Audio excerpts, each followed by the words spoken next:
Hello दोस्तों, कैसे आप सब। तो all are welcome to my new blog. तो आज हम बात करने वाले हैं रिकॉल एप्लीकेशन और रीस्टोरेशन एप्लीकेशन में क्या डिफरेंस है या कब मूव की जाती है। तो हम पहले बात करते हैं रिकॉल एप्लीकेशन की। रिकॉल एप्लीकेशन का मतलब है कि आस्किंग दी कोर्ट को एप्लीकेशन मूव करके ये कहना है कि to satisfy the order, specific order, मतलब एक किसी ऑर्डर को कैंसिल या सेटिस्फाई करने के लिए, बिकॉज उसमें कुछ प्रोसीजरल डिफेक्ट हैं और वो तीन तरह के हो सकते हैं। The matter was not heard properly, जब मैटर लिया गया और प्रॉपरली उसको सुना नहीं गया, कुछ पॉइंट जो रह गए थे डिस्कस करने के लिए या कुछ पॉइंट रह गए हैं उसमें, ये तब हो कर सकते हैं कि इसमें ये पॉइंट इंक्लूड नहीं किया या डिस्कस नहीं हुआ, ये प्रॉपरली आई नहीं। ठीक है।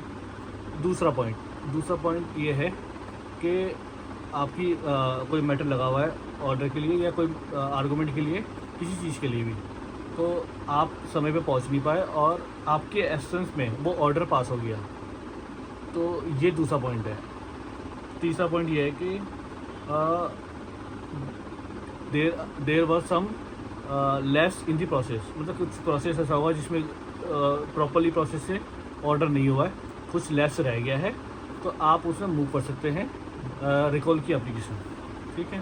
तो आपको समझ में आ गया होगा। देर वर प्रोसीजरल डिफेक्ट, ठीक है, प्रॉपरली हर्ड नहीं हुआ, हमने सही से सुना नहीं गया, या आपके एब्सेंस में ऑर्डर पास हो गया है, या कुछ लेस था उसमें, sum less in the process, तो आप एप्लीकेशन मूव कर सकते हैं और सेटिस्फाइड या कैंसिल ऑर्डर के लिए एप्लीकेशन लगा सकते हैं रिकॉल की। ठीक है। तो मैं आपको रिकॉल के बारे में बता चुका हूँ। अब हम बात करेंगे रिस्टोरेशन एप्लीकेशन के बारे में। ये कब लगाई जाती है?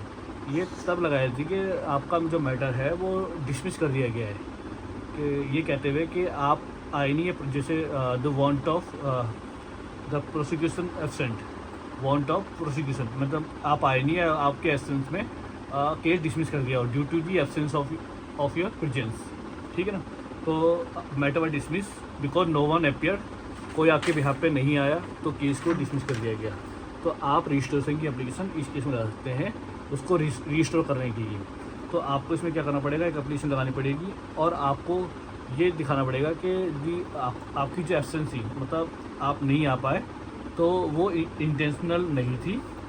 ठीक है ना। और आपको उसमें रीज़न बताना होगा कि किस रीज़न से आप कोर्ट में नहीं आ पाए उसके लिए। ठीक है। और ये एप्लीकेशन आपको you have to prove that why you could not appear on that day, तो आपको रीज़न मेंशन करना पड़ेगा और आपको ये 30 डेज़ में फाइल करना पड़ेगा।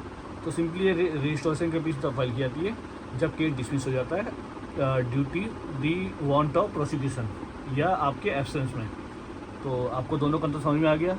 अगर आ गया हो तो आप मुझे कमेंट करके बताना कि ये इन्फॉर्मेशन या ये डिफरेंसेस जो मैं बताई आपको प्रॉपर्ली समझ में आ गया। अगर इसकी रिगार्डिंग कोई क्वेश्चन है तो आप मुझे कमेंट करके बता सकते हैं, और ये इन्फॉर्मेशन आपको कैसी लगी ये भी आप मुझे बता सकते हैं। ठीक है।